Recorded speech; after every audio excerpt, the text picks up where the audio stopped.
Life when a single question begins to echo louder than everything else. Why do some people seem to reach what they want, while others only keep wishing for it? Tonight, I want you to lean into that question, not as something distant, but as something personal, something that belongs to your own life, your own dreams, your own unfinished story. Because the truth is, what you are seeking is not hiding from you. It is waiting for you to become ready to meet it. And if you listen closely, you may discover that the path to getting whatever you want has less to do with the world changing for you, and more to do with you rising into the person who can no longer be ignored by what you desire. If you want to understand how anything meaningful is ever achieved, you must begin with something deceptively simple: clarity. Not the kind of clarity that comes from vague wishing or passing thoughts, but the kind that sits deep in your spirit and refuses to be ignored. Clarity is not loud at first. It does not demand attention. Instead, it arrives like dawn, slow, steady, and undeniable, until you can no longer pretend you do not see it. There are many people who move through life carrying desires that are blurred at the edges. They say they want success, but they cannot define what success looks like for them.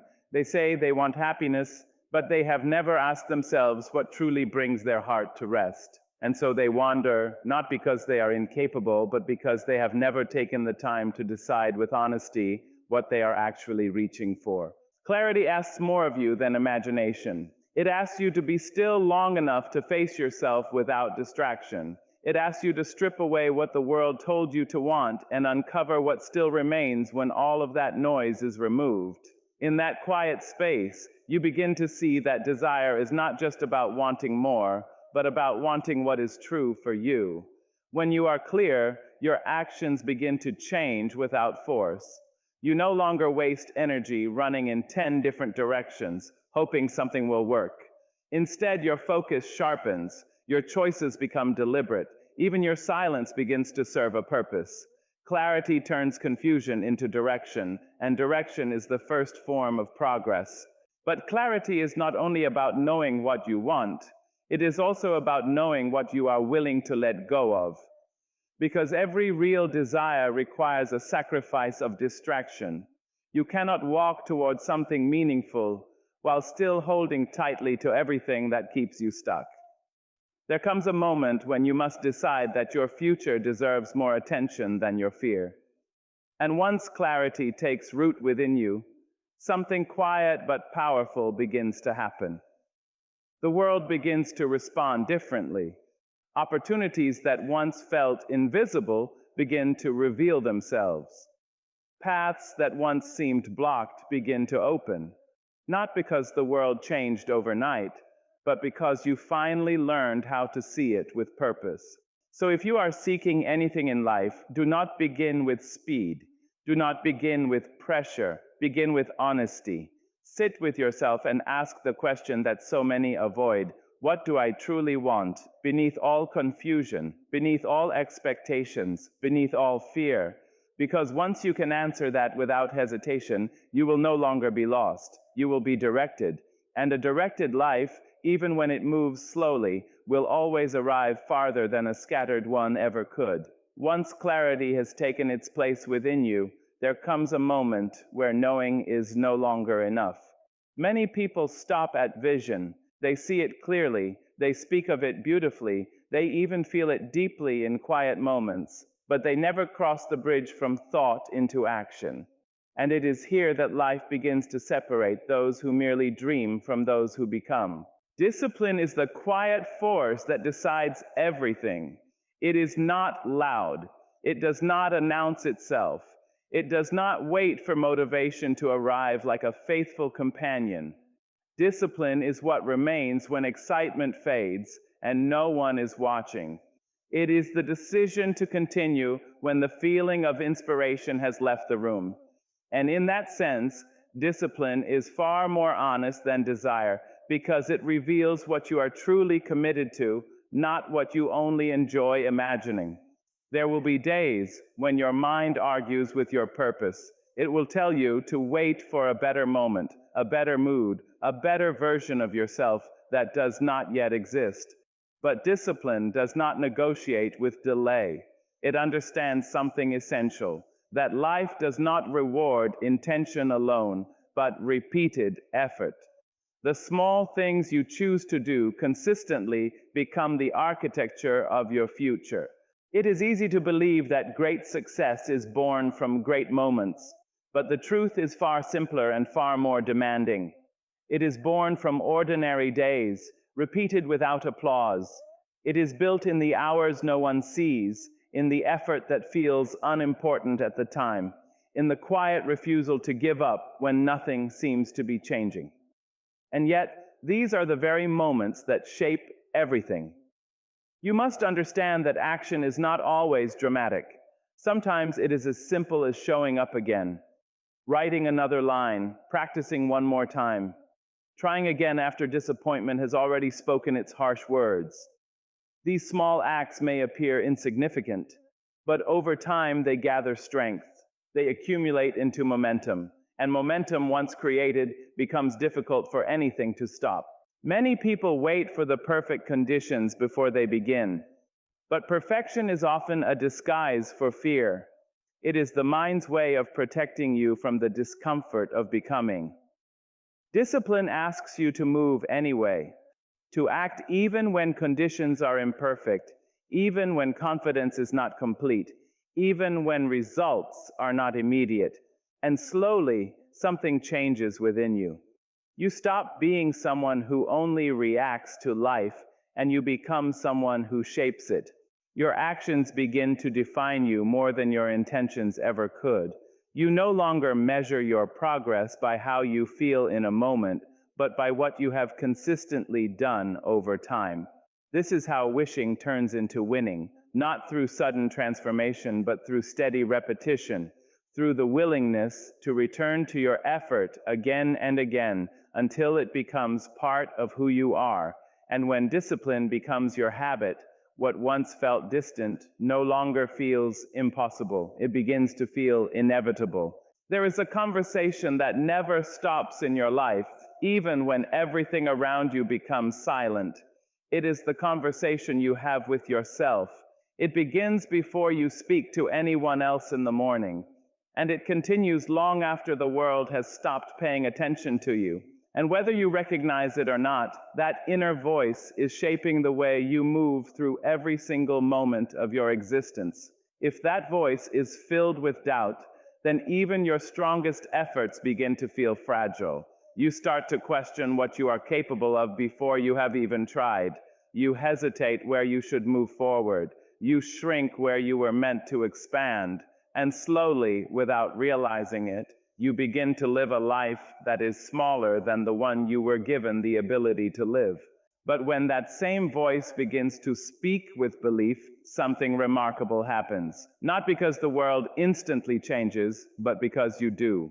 Belief does not erase difficulty, but it changes your relationship with it. What once looked like a wall begins to look like a challenge. What once felt like rejection begins to look like redirection. What once felt like failure begins to look like instruction. You must understand that your inner voice is not just commentary, it is instruction. It tells your body how to respond, your heart how to endure, and your mind how to interpret every experience. If it tells you that you are not enough, you begin to act as though you are not enough. But if it tells you that you can grow, that you can learn, that you can rise, then even your fear begins to move differently. It no longer controls you. It becomes something you walk through. Belief is not about pretending everything is easy. It is about refusing to define yourself by what is currently difficult. It is the quiet agreement you make with yourself that your present condition is not your final definition. And that agreement changes everything because it allows you to continue even when results are not immediate. There will always be moments when doubt tries to return. It does not disappear forever. It returns in subtle ways, through hesitation, through comparison, through the memory of past failures. But you are not required to obey it. You are allowed to question it. You are allowed to replace it. You are allowed to speak back to it with something stronger, something steadier, something more truthful about who you are becoming. And over time, this practice of speaking to yourself with belief begins to reshape your entire direction. You stop interpreting every obstacle as a sign to stop, and you begin to see it as a sign to adjust. You stop assuming that difficulty means defeat, and you begin to understand that difficulty is often the very place where strength is formed. Your outer world will always reflect in some way the tone of your inner world. Not instantly, not perfectly, but consistently over time. And so if you want to change what surrounds you, you must first become intentional about what speaks within you. Because the voice you choose to believe inside yourself will eventually become the life you are able to live outside of yourself. There is a kind of impatience that lives quietly in many people. It does not always show itself as frustration or anger, but as a restless desire for things to happen faster than life allows. In that restlessness, people often overlook something profoundly powerful, the quiet strength of small steps. It is easy to dismiss small actions because they do not appear dramatic in the moment. They do not create applause. They do not immediately change your circumstances. A single step feels almost insignificant when compared to the size of your dreams. And yet, it is never the size of the step that determines the outcome. It is the consistency of it. When you take one small action today and repeat it tomorrow, and then again the next day, something subtle begins to form. At first, it is almost invisible. You may not notice any difference at all, but beneath the surface, you are building something that has weight. You are shaping direction. You are creating rhythm. And rhythm, once established, becomes difficult to break. Many people underestimate what repetition can do over time. They imagine that transformation must feel dramatic, but real transformation often feels ordinary while it is happening. It looks like showing up again when no one is watching. It looks like choosing effort when excuses would have been easier. It looks like continuing even when results have not yet appeared. These small, repeated choices begin to gather together, like drops of water forming a river. And the truth is, no great achievement arrives fully formed. Everything meaningful is built layer by layer. A skill is not mastered in a moment, but in thousands of quiet repetitions. A goal is not reached in a leap, but through steady movement forward, even when that movement feels slow. What appears as sudden success from the outside is often the result of long periods of invisible effort. There will be days when small steps feel meaningless. You may wonder if they are even leading anywhere. But progress is not always something you feel immediately. Sometimes it is something you only recognize when you look back. That is the nature of growth. It often reveals itself in hindsight, not in the moment. What matters is not perfection in your steps, but persistence in them. You will not always move quickly. You will not always move confidently. But if you continue even imperfectly, you are still moving forward. And forward is the only direction that quietly reshapes your life. Over time, these small actions begin to accumulate into something far greater than what you could have achieved in bursts of motivation alone. They begin to form stability within you. They create discipline in your habits. They strengthen your ability to trust yourself, and that trust becomes the foundation upon which everything else is built. And then one day, without realizing exactly when it changed, you look at your life and see that what once felt distant is now within reach. Not because of a single moment of greatness, but because of countless small steps that refuse to stop. There is a point in every meaningful journey where comfort steps aside and something far more demanding appears. It does not arrive with warning, and it does not ask for permission. It arrives quietly at first, disguised as hesitation, as doubt, as the sudden awareness of everything that could go wrong. And beneath all of it is one familiar presence: fear. Fear is often misunderstood. It is not always the enemy people believe it to be. Sometimes it is simply the mind trying to protect you from uncertainty. It speaks in warnings, in imagined outcomes, in rehearsed failures that have not yet happened. And if you listen to it too closely, it can convince you to remain exactly where you are, even when that place no longer fits who you are becoming. But there is something you must understand about fear. It does not appear randomly. It shows up most strongly at the edge of change, at the threshold of growth, at the moment just before something important begins. Fear stands at the door of everything meaningful, not because you are not ready, but because what lies beyond that door requires you to become more than you have been. Courage, then, is not the absence of fear. It is the decision to move anyway. It is the quiet agreement you make with yourself that uncertainty will not have the final word. It is the moment you stop waiting for fear to leave and start walking forward, with it still present, still whispering, still uncertain. And something remarkable happens when you do this. Fear begins to lose its authority, not because it disappears, but because it is no longer in control. You begin to realize that fear can exist in the same space as action. You can be afraid and still move. You can feel unsure and still proceed. You can carry doubt and still build something meaningful. Every person you admire for their courage has stood at the same door. They have felt the same resistance. They have heard the same inner voice warning them to stay safe, to stay small, to stay where outcomes are predictable. But at some point, they chose not to obey that voice. They chose movement over hesitation, experience over avoidance, growth over comfort. What separates those who grow from those who remain stuck is not the absence of fear, but the willingness to act in its presence. Courage is not a grand gesture reserved for rare moments. It is often quiet. It is choosing to try again after failure. It is speaking when silence feels easier. It is stepping forward when certainty is not guaranteed. And over time, something shifts within you. The doors that once felt overwhelming begin to feel familiar. The fear that once controlled your decisions begins to feel like background noise.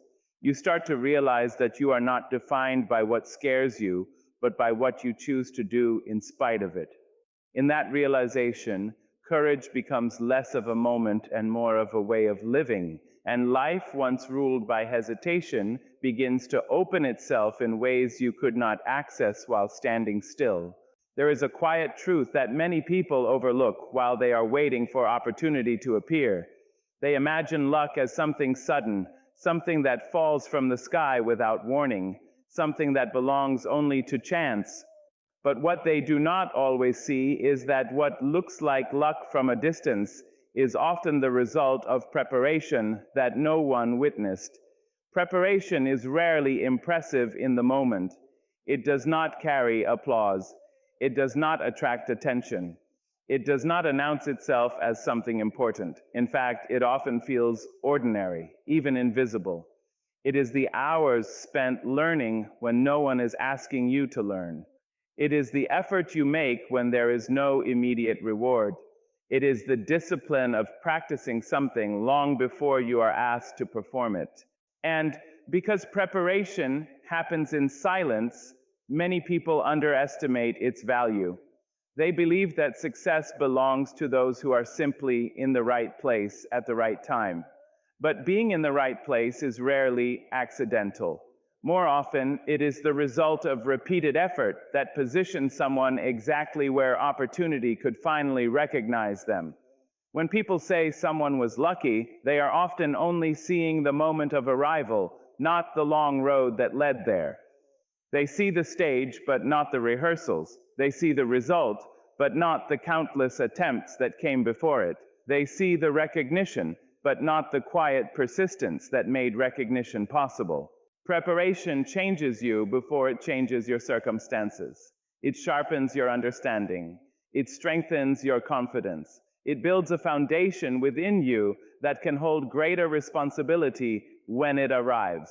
Without preparation, even opportunity can feel overwhelming. But with preparation, opportunity begins to feel like something you were already becoming ready for. There is also something deeply powerful about what happens inside a person who prepares without guarantee. It requires faith in unseen outcomes. It requires trust in effort that has not yet been rewarded. And in that process, something shifts within you. You stop depending on immediate results to validate your progress. You begin to understand that growth is often happening long before it becomes visible. And then one day, what you have been building in silence begins to show itself in the open. People may call it luck, they may call it timing, they may call it chance, but you will know it differently. You will recognize the hours that shaped it. You will remember the moments when no one was watching. You will understand the discipline that made it possible. This is why preparation is never wasted. Even when results feel delayed, even when progress feels hidden, every effort is quietly adding to something larger than you can see in the moment. It is building readiness within you. It is aligning you with opportunities that require exactly what you have been developing. And when that alignment finally happens, it will not feel like something that randomly arrived. It will feel like something that finally met you at the level you had been preparing for all along. There is a kind of silence that arrives in every journey worth taking. It is not the silence of inactivity, but the silence of waiting, waiting for things to unfold, waiting for progress to show itself, waiting for life to respond to the effort you have already given. And in that space, many people begin to misunderstand what is truly happening. Patience is often mistaken for stillness. It is confused with delay, with pause, with absence of movement.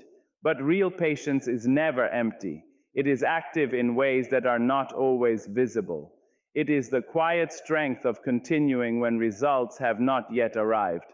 It is the decision to trust the process even when the process is not speaking loudly back to you. There is something deeply human about wanting immediate confirmation. When you work, you want to see change. When you try, you want to feel progress. When you give effort, you want assurance that it matters. And when that assurance does not come quickly, doubt begins to whisper. It asks whether your steps are meaningful at all, whether your time is being wasted, whether you should stop before you go further. But patience is not the absence of those questions. It is the refusal to let them decide your direction. It is the quiet understanding that not everything valuable reveals itself on your schedule. Some things require time not because they are distant, but because they are being formed in layers you cannot yet see. When you continue your effort in the presence of uncertainty, something powerful begins to develop within you. You are no longer dependent on immediate feedback to stay committed. You begin to understand that consistency carries its own reward even before results become visible. And in that understanding, your relationship with time begins to change. You stop treating waiting as emptiness and start recognizing it as construction. While you are moving forward, even slowly, even imperfectly, something is being shaped beneath the surface. Skills are becoming stronger. Awareness is deepening. Resilience is forming quietly in the background of your effort. And this is where patience reveals its true nature. It is not passive. It is not passive endurance of delay. It is active trust combined with continued movement. It is the ability to keep building while not yet seeing the full structure. It is the discipline of showing up without needing constant reassurance that your presence is producing results. There will always be moments when impatience tries to take over. It will tell you that faster means better, that immediate means right, that delay means failure.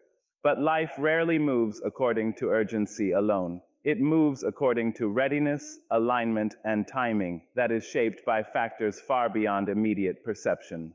And so patience becomes a form of strength that is often overlooked. It allows you to stay committed when others stop. It allows you to continue when motivation fades. It allows you to remain steady when outcomes are not yet visible. And in that steadiness, something begins to form that cannot be rushed, true endurance. Over time, you begin to realize that patience was never about waiting for life to begin. It was about continuing to live fully while life was still unfolding. Life, when they begin to notice that effort alone is not always what determines direction. Two people can work with equal intensity, carry equal talent, and still arrive at very different outcomes.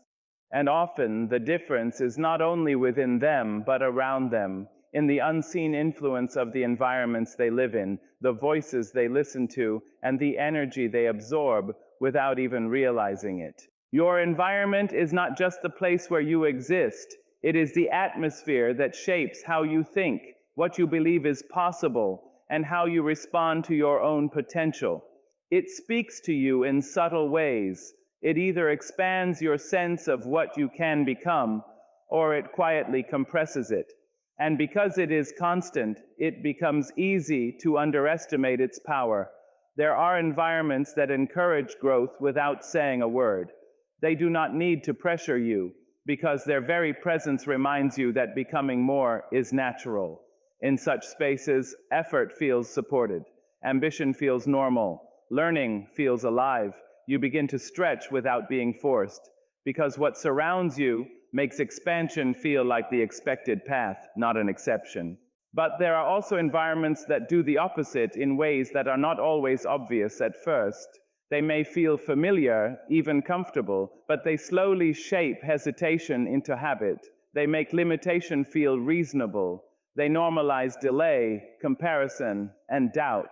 And over time, without any dramatic moment of realization, you begin to notice that your energy is no longer moving forward in the way it once did. This is why the people you surround yourself with matter so deeply. Not because anyone is superior or inferior, but because influence is real and constant.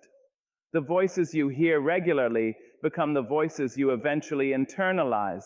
If those voices speak of possibility, you begin to think in terms of expansion. If they speak of limitation, you begin to question your own reach before you even test it. It is not always easy to step away from environments that shaped you. Familiarity can feel like safety, even when it no longer supports your growth. But growth often requires a quiet kind of courage, the courage to choose spaces that challenge you instead of comforting your stagnation, the courage to move toward people who reflect the direction you want to become, not the place you are trying to leave behind. And just as important as leaving certain spaces is intentionally entering new ones. Environments that encourage curiosity, people who ask better questions, conversations that stretch your thinking instead of shrinking it. These are not luxuries. They are conditions that shape the quality of your development over time. When you place yourself in an environment that aligns with your growth, something subtle but powerful begins to happen. You no longer have to fight as hard to stay motivated because the atmosphere itself supports your direction.